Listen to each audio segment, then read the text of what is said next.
काही आपण आला काही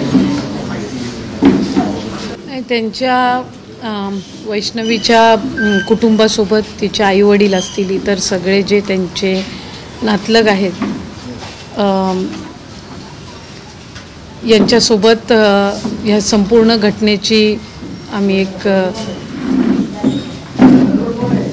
त्या संदर्भातली एक माहिती त्यांच्याकडून घेतली, चर्चाही त्यांच्यासोबत केली आणि कुटुंब म्हणून त्यांच्या लेकीला न्याय देण्याच्या दृष्टिकोनातून त्यांना काय अपेक्षित आहे. खरं तर स्वतःची लेक त्यांनी गमावलेली आहे, त्याच्यामुळे तिची आपल्या पोटच्या गोळ्याची भरपाई तर कोणच करू शकत नाही.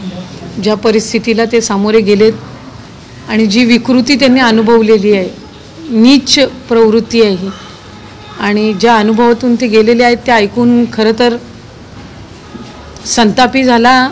त्या आईवडिलांसाठी म्हणजे कसं त्यांच्या मुलीनी नातवानी, ते तर बाळ 9 महिन्याचंच आहे, आणि ज्या परिस्थितीतून गेले हे म्हणजे फार वेदनादायी आहे. आम्ही त्यांच्या लेकीला, त्या भगिनीला आमच्या न्याय देण्याच्या दृष्टिकोनातून जे काही करता येईल, म्हणजे विभाग म्हणून असेल, सरकार म्हणून असेल, ते आम्ही पूर्णपणाने त्यांच्यासाठी करण्याचा प्रयत्न करणार. 2 दिवस झाले ही घटना घडून, माध्यमांनी रिपोर्टिंग सुरू केल्यानंतर आज आता पॉलिटिकल टुरिझम सुरू झाले, सगळे नेते यायला लागले. 2 दिवसांपासून पोलिसांनी पिंपरी चिंचवडच्या ज्या पद्धतीचं ॲग्रेशन कारवाईमध्ये दाखवायला हवं होतं ते दाखवलं नाही. अजित पवार मुख्यमंत्री हे CPना फोन करतात आणि त्याच्यानंतर टीम्स रवाना होतात, 3 टीम्स त्यांच्या शोधासाठी गेल्या. 2 दिवसात जे आरोपी आहेत ते फरार झाले. 2 दिवस हे मूल पोलीस मिळवून देऊ शकले नाही. त्यांच्यासाठी इतकी मोठी टास्क होती का इथं कुठेतरी 10 किलोमीटरच्या पेरीफेरीत असलेले बाळ घरी आणून देण्यासाठी? याच्यामध्ये पोलिसांच्या कामात इतका मोठा हलगर्जीपणा दिसतोय सगळे. आता आज 2 दिवसानंतर हे प्रकरण राज्यभर गाजल्यानंतर, जनत्व घुसळल्यानंतर तुम्ही आलात म्हणून असं नाही, पण मग राजकीय पुढारी इकडे सगळे यायला लागले. जेन्युइनली ज्या केसेस घडतात त्याच्या बाबतीमध्ये जी सेन्सिटिव्हिटी असायला हवी ते सेन्सिटायझेशन पोलिसांमध्ये दिसत नाही. एक तर सगळ्यात महत्त्वाचा मुद्दा व्यवस्था म्हणून आणि महिला बालविकास मंत्री म्हणून तुम्ही याच्यात काही करणार आहात का या अशा केसेसच्या बाबतीमध्ये सुद्धा, आणि याही केसेसमध्ये जे लॅप्सेस पोलिसांच्या कारवाई दिसते त्याच्या संदर्भात? एक तर याच्यामध्ये 1-2 गोष्टी आहेत की जी त्यांच्या कुटुंबासोबत चर्चा करत असताना जे काही चर्चा झाली त्यानुसार मी काही त्याच्यामध्ये अधिकचंही करणार नाही, कारण त्या कुटुंबाला न्याय देणं हे सगळ्यांच्या दृष्टीने अधिकचं महत्त्वाचं आहे. राजकीयदृष्ट्या एक लोकप्रतिनिधी म्हणून किंवा विभागाचं एक प्रतिनिधित्व म्हणून आम्ही येणं हे काही कुठल्या कुटुंबावर किंवा त्यांच्यावर काही आम्ही करत असणारे काही उपकार नाही आहे. एक जबाबदारी त्यानिमित्ताने आहे. पण त्यांनी पोलिसांकडे या संदर्भात तक्रार केल्यानंतर जर पोलिसांकडनं कुठली हलगर्जी झालेली असेल तर निश्चितपणाने त्या बाबतीतलं मुख्यमंत्री देवेंद्र फडणवीस साहेब असतील किंवा उपमुख्यमंत्री अजितदादा असतील, यांनी सुद्धा या संदर्भामध्ये जी काही योग्य ती कारवाई आहे बारकाईनं ते करतीलच. माझ्या माहितीनुसार आत्ता जी काही तर सुरुवातीला 3 टीम नेमले होते, आता 6 टीम त्याच्यामध्ये नेमण्यात आलेले. 3 जे आरोपी आहेत त्यांना अटक करण्यात आलेली आहे, 2 आणखीन फरार आहेत. तर त्यांना शोधण्याची जी मोहीम आहे त्याच्यासाठी त्यांनी त्या टीम, ज्या 6 टीम्स आहेत या त्यांनी नेमलेल्या आहेत. या व्यतिरिक्त ज्या वेळेला 2 दिवसापूर्वी घटना झाली त्यावेळेला साधारणपणे पहिलं आत्महत्या म्हणून ती समोर आली, आणि त्याच्यानंतर ज्या वेळेला PM करण्यात आलं, पोस्टमॉर्टम करण्यात आलं, त्यावेळेला त्याच्यामधनं काही बाबी लक्षात आल्या. त्याच्यानंतर हळूहळू त्याच्यातले एक बाबी ह्या उलगडत गेल्या. पण ते बाळ जे आहे 9 महिन्याचं ते पहिलं ह्या कुटुंबाकडे सुपूर्त करणं हे जास्ती त्याच्यामध्ये महत्त्वाचं होतं, कारण त्यांनी स्वतःची लेक गमावलेली आहे. आज न्यायालयाकडनं किंवा पोलिसांकडनं इतर ह्याच्याकडनं जी काही कारवाई आहे त्या आरोपींवर ती होईल, त्याबाबत काही दुमत नाही. पण पहिलं प्राधान्य हे होतं की त्या बाळाला सुखरूप त्यांच्या ह्याच्यातून आणणं. ते सुरुवातीच्या कालावधीमध्ये वैष्णवीच्या कुटुंबाने त्यांच्या परीनं करण्याचा प्रयत्न केला स्वाभाविकरित्या, म्हणजे त्यांनी ती धडपड, स्वतःची मुलगी गमावलेली असताना पण पहिलं त्यांनी तो विचार केला की बाळाला आपण आणलं पाहिजे. ते करत असताना त्यांना काही अडीअडचणी आल्या त्याचाही मी फार, कारण त्यांचा कुटुंबाचा तो शेवटी वैयक्तिक आहे, मी सांगते, मी त्याचबद्दल बोलते. 2 दिवस साधारणपणे त्या ह्याला झाले आणि सुरुवातीच्या कालावधीमध्ये कुटुंबानेही आपल्या पद्धतीनं प्रयत्न केला की ते बाळ त्यांच्याकडे सुखरूप यावं. शेवटी मुलगी त्यांनी गमावलेली होती, पण बाळ कुठंही त्याला दुखापत होऊ नये किंवा त्याला काही ह्या सगळ्या ह्याच्यात होऊ नये ही त्यांच्यामध्ये असणारी पहिली काळजी होती. आणि त्याच्यानंतर आज मला वाटते बाळ त्यांच्याकडे आलेलं आहे सुखरूप.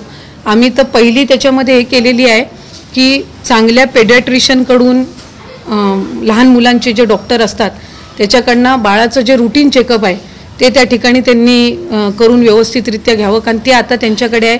आणि ते पुढेही त्यांच्याकडे राहण्याच्या दृष्टिकोनातून ज्या ज्या काही बाबी आहेत त्या संदर्भामध्ये पण जी काही त्या कुटुंबासोबत चर्चा आहे लिगॅलिटीनुसार ती सुद्धा आम्ही त्या निमित्ताने त्यांच्यासोबत केलेली आहे.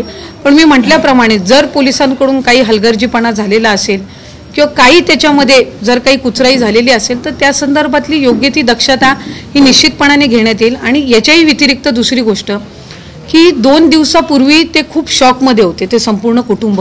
त्यावेळेला कदाचित काही बाबींचा त्यांना पोलिसांना किंवा काही माहिती देण्यामध्ये, कारण शेवटी शॉकमध्ये असणारी व्यक्ती त्यावेळेला जितकी माहिती त्यांना देता आली ती त्यांनी दिली. आणखीनही ही केस त्या नीच जी काही माणसं आहेत किंवा जे आरोपी आहेत त्यांच्या विरोधात आणखीन काही जर बाबी त्यांना नमूद करायच्या असतील, जरी त्यांनी 2 दिवसापूर्वी तक्रार नेमलेली असेल तर त्यासुद्धा पोलीस असेल, विभाग असेल किंवा इतर जी काही त्या संबंधात नेमलेली जी टीम आहे त्यांच्याकडे त्यांना निश्चितपणाने करता येणार आहेत. कारण शेवटी 2 दिवसापूर्वी असणारे म्हणजे एका बाजूला मुलगी गमावल्याचं दुःख आणि दुसऱ्या बाजूला बाळ त्यांच्याकडे यावं ह्यासाठीची धडपड, या ह्याच्यामध्ये काही जे त्यांचे गेल्या काही महिन्यांचे जे काही आलेले अनुभव असतील ते कदाचित त्यांचे नमूद करायचे राहिलेले असतील, आणखीन काही ती तक्रार स्ट्रॉंग करण्याच्या दृष्टिकोनातून राहिलेले असतील तर ते सुद्धा ज्या बाबी आहेत त्या कुटुंब निश्चितपणाने आणखीन त्याच्यामध्ये उलगडा करू शकतं.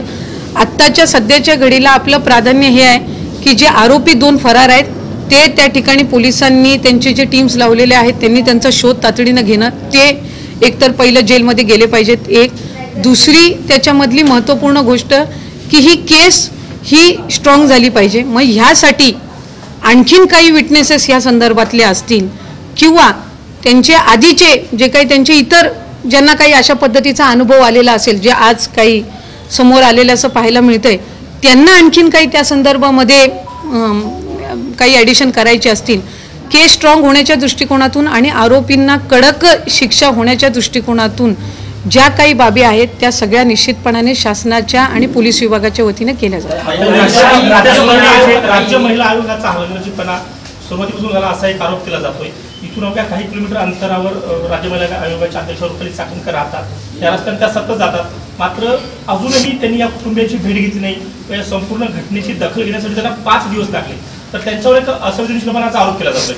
यालाच एक प्रश्न आहे की हगवण्याच्या मोठ्या सुनेने आरोप केला की मला मारहाण होती, त्यावेळेस मी महिला आयोगावर तक्रार केली होती, तर त्याच वेळेस तक्रारीची दखल घेतली असेल तर वैष्णवीचा जीव वाचला असता. जर त्यांच्या जी काय आपण म्हटलात त्या मोठ्या सुनेनी जर या संदर्भामध्ये आयोगाकडे तक्रार केली असेल आणि कुठल्या आयोगाच्या स्तरावरना जर त्याच्यावर दुर्लक्ष झालं असेल तर त्या संदर्भात सुद्धा योग्य ती कारवाई आहे ती निश्चितपणाने केली जाईल.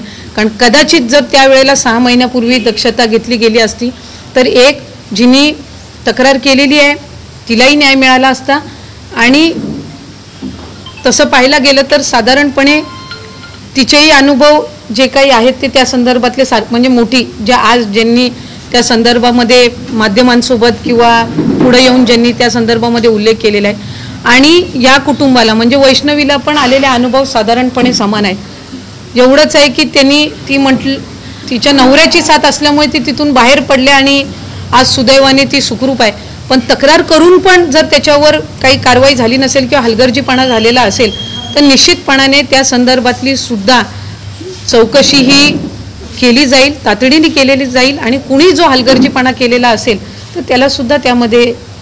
नीलम गोरेंनी एक वक्तव्य केलं की महिला आयोगाची पदं भरली नाही त्यामुळे ही घटना घडलेली नाही. त्या सत्ताधारी पक्षाने नाही, शेवटी अशा पद्धतीची घटना घडते, निषेधार्थच आहे, दुर्दैवीच आहे, याबाबत काही दुमत असण्याचं काही कारण नाही आहे. आज सत्तेवर कोणी असलो, आज नीलमताई उपसभापती म्हणून आहेत, त्यांचेही काही विशिष्ट अधिकार असतात, आयोगाचे काही असतात, मंत्रालयीन स्तरावर असतात किंवा शासनाचे गृह विभागाचे किंवा इतर यांचे सुद्धा काही असतात. तर त्या संदर्भामध्ये मला असं वाटतं की कुटुंब म्हणून आत्ता त्या कुटुंबाला न्याय मिळवून देणं हे अधिकाधिक जास्त गरजेचं आहे. आज मुख्यमंत्री राज्याचे असतील, त्यांनी या केसमध्ये म्हणजे ते मिनिट टू मिनिट अपडेट घेऊन आहेत. अजितदादासुद्धा याच्यामध्ये अपडेट घेऊन आहेत आणि सगळे मिळून आज नीलमताई असतील काय, मी असेल काय, आणखीन कुणी असेल काय, आम्ही सगळे हे वैयक्तिक आदिती मंत्री म्हणून, नीलमताई उपसभापती म्हणून, का देवेंद्र फडणवीस साहेब मुख्यमंत्री म्हणून किंवा अजितदादा उपमुख्यमंत्री म्हणून नाही, तर आम्ही सगळे आमची एक नैतिक जबाबदारी आहे त्या कुटुंबाला न्याय देणं.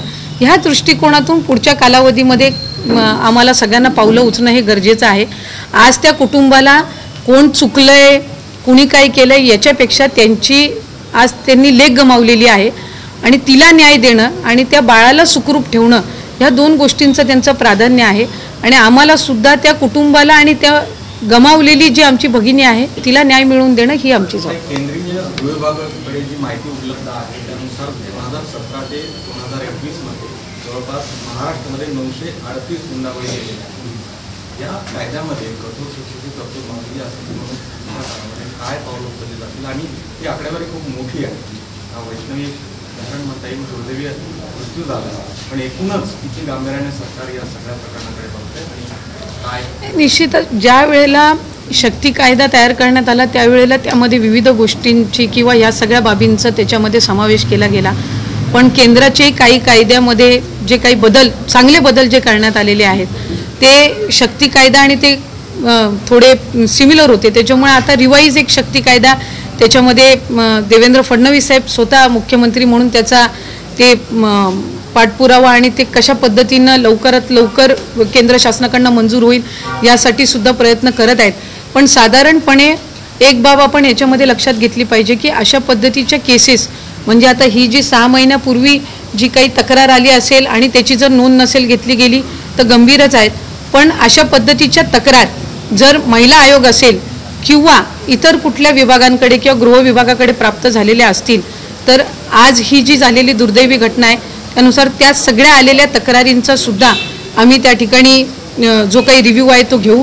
मुख्यमंत्री देवेंद्र फडणवीस साहेबांसोबत दोन्ही उपमुख्यमंत्र्यांसमोर आम्ही सादर करू आणि लवकरात लवकर अशा पद्धतीचे केसेस जे आहेत ते त्या ठिकाणी कोर्टासमोर त्याची लागून त्या आरोपींना शिक्षा होणं आणि ज्यांनी तक्रार केलेली आहे त्यांना न्याय मिळणं या दृष्टिकोनातून निश्चितपणाने पावलं उचलली जाईल. हे सगळं फार एक्सरसाइज केल्यानंतर होतं.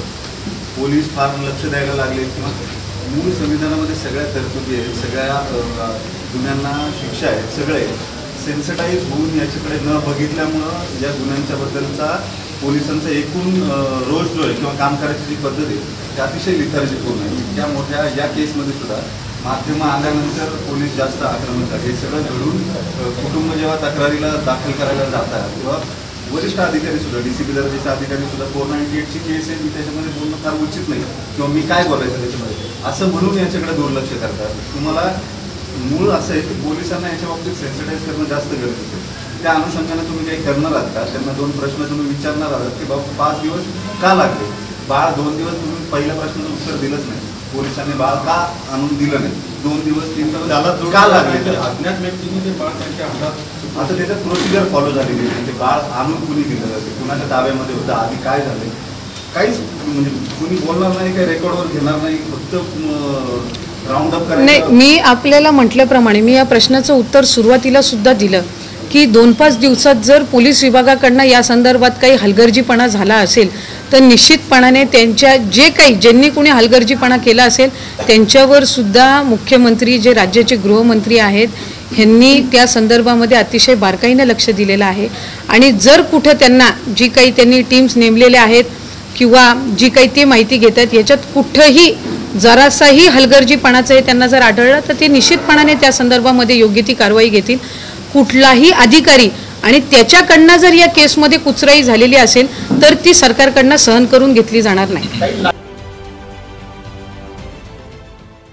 देश विदेशातील प्रत्येक घडामोडींचे लाईव्ह अपडेट मिळवण्यासाठी आता साम टीव्हीच्या सर्व सोशल मीडिया प्लॅटफॉर्मला लाईक, फॉलो आणि सबस्क्राईब करा.